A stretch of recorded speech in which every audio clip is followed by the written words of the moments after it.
નાયબ મુખ્યમંત્રી સંઘવીએ જન્મદિનની ઉજવણીને લઈ સુરતમાં ગૌ હત્યારાઓ, ડ્રગ્સ માફિયાઓ સહિતનાઓ સામે કડક કાર્યવાહીના નિર્દેશ આપ્યા હતા. સુરતમાં નાયબ મુખ્યમંત્રી સંઘવીએ ઉમરા કોમ્યુનિટી હોલમાં યોજાયેલ જન્મદિવસની ઉજવણી નિમિત્તે જણાવ્યું હતું કે ગૌ હત્યારાઓની સામે આગામી દિવસોમાં વધુ સખત કાર્યવાહી થશે. મારો સંકલ્પ છે કે આ વર્ષે ગૌ હત્યા કરનારાઓને વધુ સજા કરાવીશું. તો મહિલા અને બાળકી ઉપર થતા અત્યાચારના કેસમાં ફાસ્ટ ટ્રેક કોર્ટમાં ઝડપથી સજા આપવા માટેનો પણ મારો સંકલ્પ છે. સાથે ડ્રગ દૂષણ ફેલાવનાર એક સામે કાર્યવાહી કરવામાં આવશે. ગુજરાતભરમાં 7 જાન્યુઆરી 8 જેટલા ઓપરેશન પાર પાડવામાં આવ્યા. તે બદલ હું પોલીસને અભિનંદન આપું છું તેમ પણ કહ્યું હતું. આજે મારા 41મા જન્મદિવસ નિમિત્તે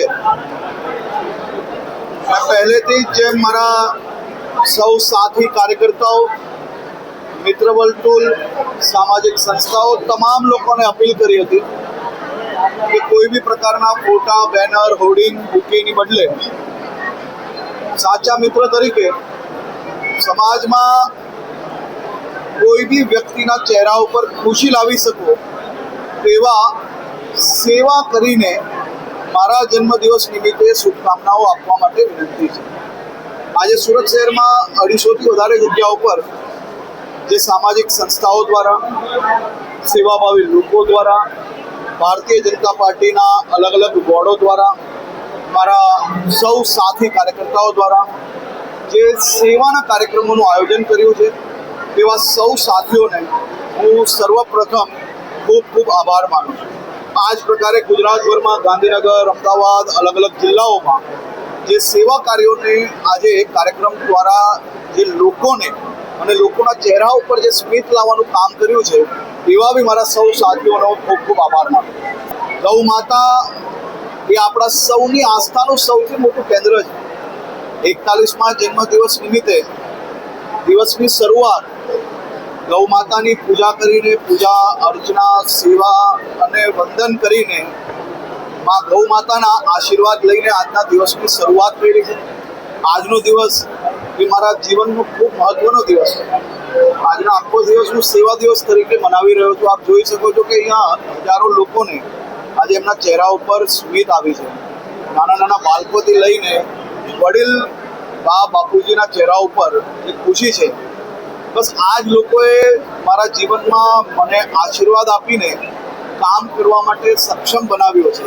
અને આ જ લોકોના આશીર્વાદથી હું માનું છું કે મારું જીવન ચાલી રહ્યું છે.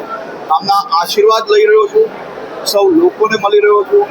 આજે હું સુરત શહેરના અલગ અલગ વિસ્તારોમાં, મારા અલગ અલગ જગ્યાઓ પર વડીલોને મળવા જવાનો છું, બાળકોને મળવા જવાનો છું અને સેવાભાવી સંસ્થાઓ દ્વારા જે કાર્યક્રમ કરવામાં આવ્યો છે કાર્યક્રમમાં હાજર. ગૌ માતાની પૂજા કરીને દિવસની શરૂઆત કરી. ગૌ માતાની રક્ષા કરવાની જવાબદારી જે રાજ્યના નાગરિકોએ આપી છે એ ગૌ હત્યારાઓને આ 1 વર્ષમાં 15થી વધારે ગૌ હત્યારાઓને સજા અપાવવામાં સફળતા પ્રાપ્ત થઈ છે. આવતા વર્ષે આનાથી વધુમાં વધુ ગૌ હત્યારાઓને સજા કઈ રીતે અપાય એ જ મારા આ વર્ષનો સંકલ્પ છે. ડ્રગ્સનું દૂષણ ફેલાવનાર એક લોકોને આપ જોઈ રહ્યા છો. કાલે જ સુરત શહેર પોલીસે એક અદ્ભુત ઓપરેશન કર્યું. ગુજરાતભરમાં કાલે 8થી વધારે જગ્યા પર ઓપરેશનમાં સફળતા પ્રાપ્ત થઈ. ડ્રગ્સના આ દૂષણખોરો સામે મારી લડાઈ છે અને આ લડાઈ હું મજબૂતાઈથી લડીશ. ગુજરાતમાં ગુજરાતના યુવાધનોને નુકસાન પહોંચાડનાર એક લોકોને હું ટીકા કરીને છૂટી જવાની બદલે આ લોકોની સામે મજબૂતાઈથી લડીશ અને લડીને આ દૂષણને સાફ કરવામાં સમાજના સૌ લોકોને સાથે રાખીને આ દૂષણની સામે લડતો રહીશ. દીકરીઓને ન્યાય અપાવવા માટેનું જે ફાસ્ટ ટ્રેક કામગીરી ચાલી રહી છે એ કામગીરીમાં વધુ ઝડપ કઈ રીતે આવે તે માટે કામ કરીશ.